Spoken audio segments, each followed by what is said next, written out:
శ్రీ మహాగణాధిపతయే నమః శ్రీమాత్రే నమః మాచిరాజ్ భక్తి ప్రేక్షకులందరికీ నమస్కారం.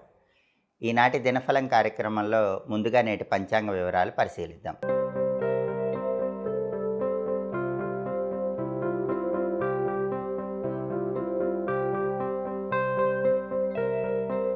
అక్టోబర్ 19 బుధవారం దినఫలాన్ని పరిశీలిస్తే నవమి తిథి మధ్యాహ్నం 2:13 వరకు ఉంది.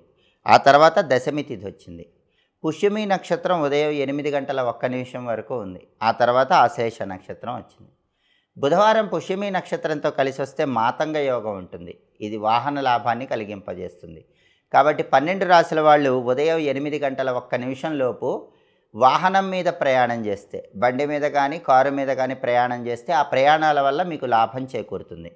ఉదయం 8:01 తర్వాత ఆశ్లేష నక్షత్రం వచ్చింది. బుధవారం ఆశ్లేష నక్షత్రంతో కలిసి వస్తే రాక్షస యోగం ఉంటుంది. ఇది మిత్ర కలహాన్ని కలిగింపజేస్తుంది, అంటే మిత్రులతో గొడవలను కలిగింపజేస్తుంది. కాబట్టి 12 రాశుల వాళ్ళు ముఖ్యమైన పని మీద బయటికి వెళ్ళాలని భావించినట్లయితే 8:01 తర్వాత ఉదయం బయటికి వెళ్ళేటప్పుడు ఒక ఆకుపచ్చ రంగు వస్త్రంలో కొన్ని పెసలుంచి మూటగట్టి ఆ మూట దగ్గర పెట్టుకుని వెళ్ళండి. అప్పుడు రాక్షస యోగం ఉన్న మిత్రులతో గొడవలు అవ్వవు, రోజంతా బ్రహ్మాండంగా గడుస్తుంది. మళ్ళీ ఇంటికి వచ్చాక ఆ మూట ఎవరు తొక్కని చోట వేయండి. అదేవిధంగా రాశిచక్రం చాట్లో గ్రహాల స్టేటస్ తీసుకుంటే బుధవారానికి అధిపతి అయిన బుధుడు కన్యా రాశిలో సొంత ఇంట్లో ఉన్నాడు. కాబట్టి విద్యార్థులు, ఉద్యోగస్తులు, వ్యాపారస్తులు ఈరోజు జీవితానికి సంబంధించి ముఖ్యమైన నిర్ణయం తీసుకుంటే, వాళ్ళ రంగాలకు సంబంధించి ముఖ్యమైన నిర్ణయం తీసుకుంటే ఆ రంగాల్లో మంచి సక్సెస్ వస్తుంది. అలాగే పుష్యమి నక్షత్రానికి అధిపతి అయిన శని మకరంలో ఉన్నాడు. కాబట్టి 12 రాశుల వాళ్ళు బాగా కష్టపడి శ్రమ చేస్తే శ్రమకు తగిన ఫలితం లభిస్తుంది.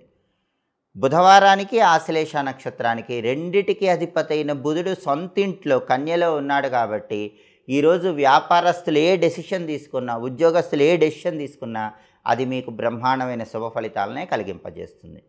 అలాగే నక్షత్ర బలాన్ని బట్టి కొన్ని ప్రత్యేకమైన పనులు చేసుకోవచ్చు. ఉదయం 8:01 లోపు పుష్యమి నక్షత్రం ఉంది. ఈ పుష్యమి నక్షత్రం ఉన్న టైంలో సర్జరీలు చేయించుకోవచ్చు, కొత్తగా వ్యాపారాలు ప్రారంభించుకోవచ్చు, విదేశాలకు వెళ్ళటానికి ప్రయత్నాలు చేసుకోవచ్చు, కొత్తగా వాహనాలు నడపడానికి కూడా పుష్యమి నక్షత్రం పనిచేస్తుంది.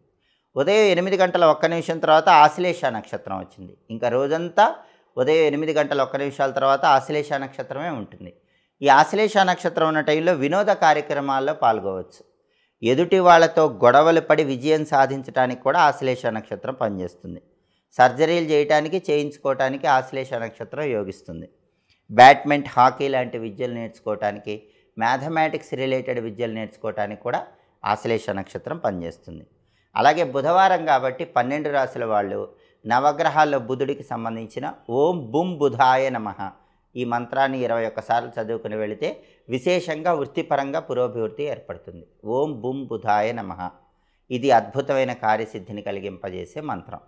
అలాగే బుధవారం కాబట్టి ఉదయం 6 నుంచి 7 మధ్యలో, మధ్యాహ్నం 1 నుంచి 2 మధ్యలో, రాత్రి 8 నుంచి 9 మధ్యలో బుధహోర ఉంటుంది. ఈ బుధహోర ఉన్న సమయంలో వ్యాపారానికి సంబంధించిన పనులు చేసుకోవచ్చు. వ్యాపారపరంగా ముఖ్యమైన డాక్యుమెంటేషన్స్ చేయించుకోవచ్చు. జ్యోతిష విద్యలు నేర్చుకోవచ్చు. బంగారం వ్యాపారం, టెక్స్టైల్, వస్త్ర వ్యాపారం బుధహోరలో ప్రారంభిస్తే ఆ వ్యాపారాలు బ్రహ్మాండంగా సాగుతాయి. అలాగే ముఖ్యమైన ప్రయాణాలు చేయడానికి, ముఖ్యమైన రాయబారాలు నిర్వహించడానికి కూడా బుధహోర బలం విశేషంగా పనిచేస్తుంది. ఇవి ఈనాటి దినఫలం కార్యక్రమంలో ముఖ్యమైన అంశాలు. మళ్ళీ తదుపరి దినఫలం కార్యక్రమంలో తిరిగి కలుసుకుందాం. మా వీడియోస్ మీకు నచ్చినట్లయితే మా ఛానల్ని లైక్ చేయండి, కామెంట్ చేయండి. మా ఛానల్ వీడియోస్ 10 మంది మిత్రులకు షేర్ చేయండి. మా ఛానల్ని సబ్స్క్రైబ్ చేసుకోండి. పక్కన ఉన్న బెల్ సింబల్ నొక్కటం మాత్రం మర్చిపోకండి. సర్వే జనాః సుఖినో భవంతు. స్వస్తి.